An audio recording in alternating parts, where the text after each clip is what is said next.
एक लंबी सी list, dream list. बहुत सारे ख्वाब हैं। घर हो, पैसा हो, गाड़ी हो, अच्छा रिश्ता हो, जहां जी चले चाहे वहां शॉपिंग कर सकें, जहां जी चाहे वहां घूमने जा सकें। एक लंबी सी लिस्ट तैयार है। जब से लॉ ऑफ अट्रैक्शन देख रहे हैं तब से एक, दो, तीन या कुछ और मैनिफेस्टेशंस हुई हैं। लेकिन उसके बाद फ्रस्ट्रेशन या डिप्रेशन का लेवल भी बढ़ा है। अगर आप भी इसमें से एक हैं तो ये वीडियो समझिएगा, देखिएगा, शायद ये वीडियो आपकी कुछ मदद कर सके। Hi friends, thanks for watching my video. मैं Richa Gupta, educationist, entrepreneur, life coach, wellness advisor, Silva practitioner, angel healer और कॉन्शियसनेस अवेयरनेस पर रिसर्च कर रही हूँ आपकी मदद के लिए, आपके सहयोग के लिए। बहुत शुभकामनाएं सभी को जो अपनी जिंदगी में अवेयर हो रहे हैं, अपनी जिंदगी को बेहतर बनाने के लिए एक एक कदम आगे बढ़ा रहे हैं। किसी ने कहा गोल लिस्ट बनाओ, किसी ने कहा ड्रीम लिस्ट बनाओ। दोनों में थोड़ा सा अंतर है, इसे फिर कभी समझेंगे, लेकिन छोटी छोटी उस पे समझते हैं। ड्रीम को अचीव करने के लिए, एक ड्रीम को अचीव करने के लिए जो छोटे छोटे माइलस्टोन्स होते हैं वो गोल्स होते हैं।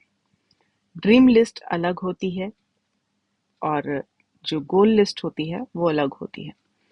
गोल लिस्ट हमारी अचीव होने के बाद भी अगर छोटी छोटी अचीवमेंट्स के बाद फ्रस्ट्रेशन का लेवल बढ़ रहा है, नाराजगियां बढ़ रही हैं, या समझ में नहीं आ रहा कि मेरी एक चीज मैनिफेस्ट हो जाती है दूसरी क्यों नहीं होती, तो इस बात को समझते हैं।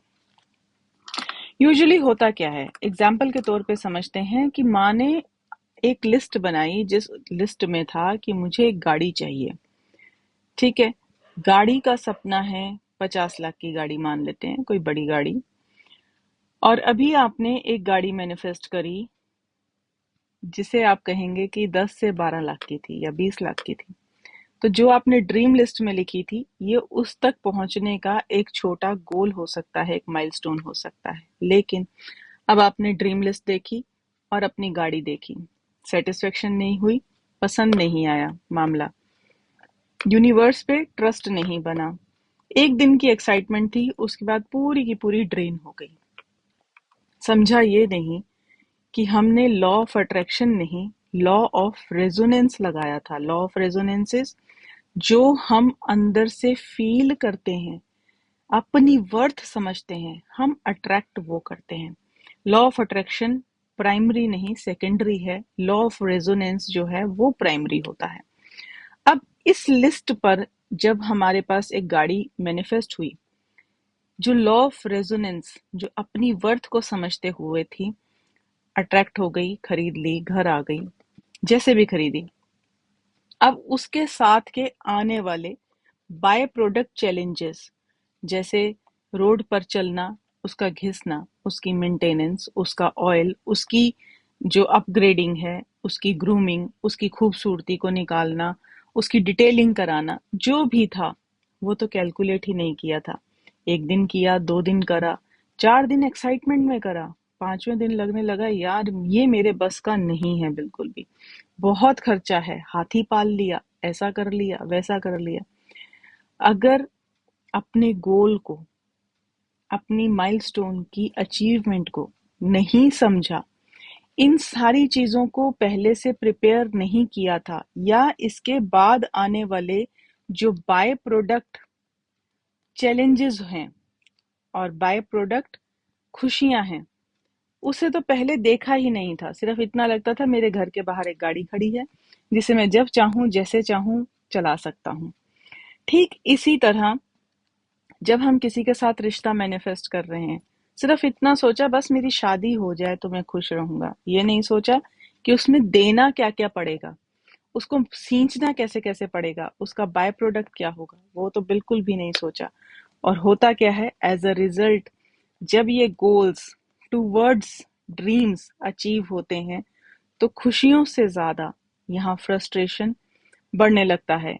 खुशी 4 मिनट की, 5 मिनट की, एक दिन की, लेकिन उसके बाद जैसे ही उसमें एफर्ट डालने पड़ते हैं तो समझ में नहीं आता, या ये कहें कि वो प्रिपेयर नहीं था, मेंटली प्रिपरेशन नहीं थी कि इसके आगे, क्योंकि माइलस्टोन पर खड़े होना हमारे ड्रीम्स अचीव करना नहीं होता।